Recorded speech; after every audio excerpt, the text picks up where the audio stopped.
I ran out of toilet paper earlier today, and I had to use lettuce leaves. Today was just the tip of the iceberg. Tomorrow remains to be seen. You get it? Romaines, lettuce, tip of an iceberg, talking about salad. Funny, right? But you know what's not funny? Living in a pandemic. That's not funny. High unemployment rates. That's not funny. Oh, how could I forget COVID-19? None of those things are funny. But throughout this pandemic, we have received mixed messages. When the U.S. first shut down for a while, the CDC said, don't wear a mask.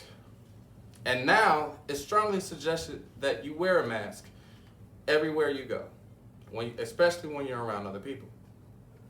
We also have not seen a ton of total assistance from the federal government. And each state has their own way of trying to keep its citizens safe. That brings up the title of this video today, or my message today. To quarantine or not to quarantine? That is the question. My name is Stevan Hegwood. I am an at-risk citizen because I have asthma. I have a family, and I take care of my mother, and she's at risk as well. And if you don't know what at risk means, is that we have underlying diseases, underlying conditions that would make getting the disease harsh or detrimental for our health. So we have been quarantining.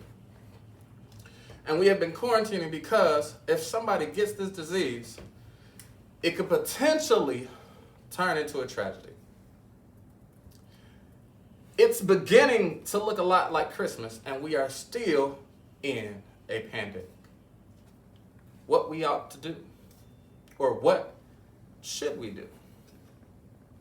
I know it feels like I'm all for quarantine, staying socially distant to people outside of my household, and limiting my human interactions with other people. I am definitely for all that. But I do know that the whole country does not feel the same way that I do. A lot of protocols I have mentioned have had negative impacts on our economy. It's caused mental instabilities, and crime rates are slowly climbing. I found a quote by Marie Curie. She says, "Nothing in life is feared. It is only to be understood.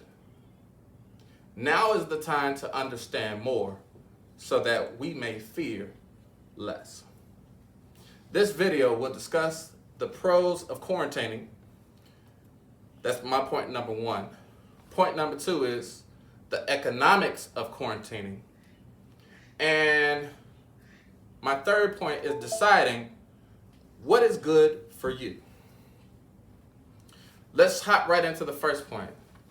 Point number one are for those who are in favor of quarantine and isolation. And one major pro to quarantine is that it is effective in protecting or restoring public health. The use of quarantining is not a new concept at all.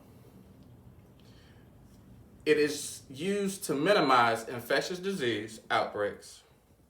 And in 2014-2015, isolation and quarantine concepts were used to reduce the Ebola transmission in West Africa.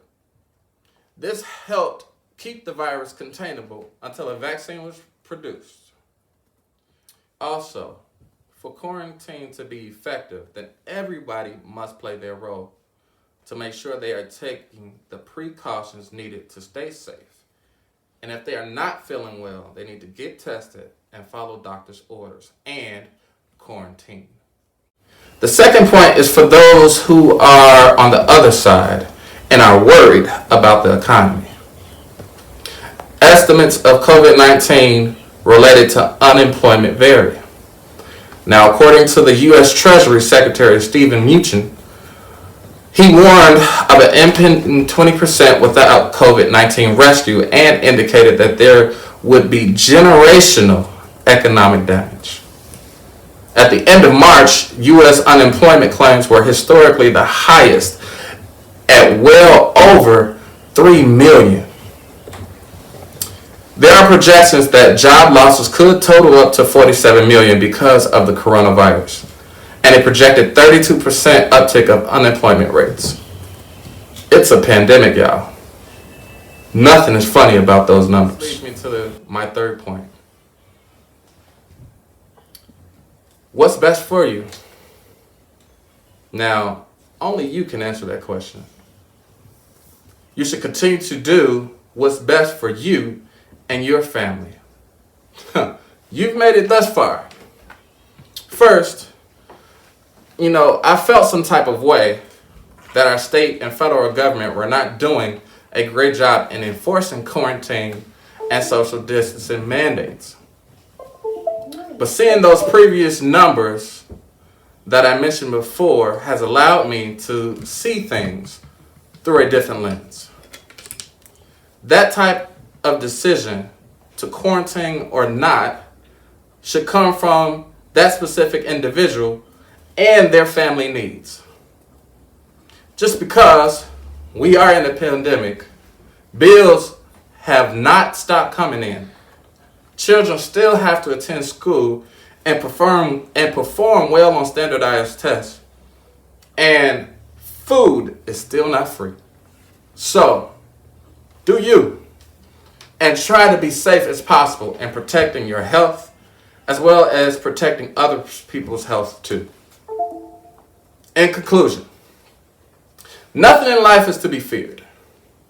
It is only to be understood.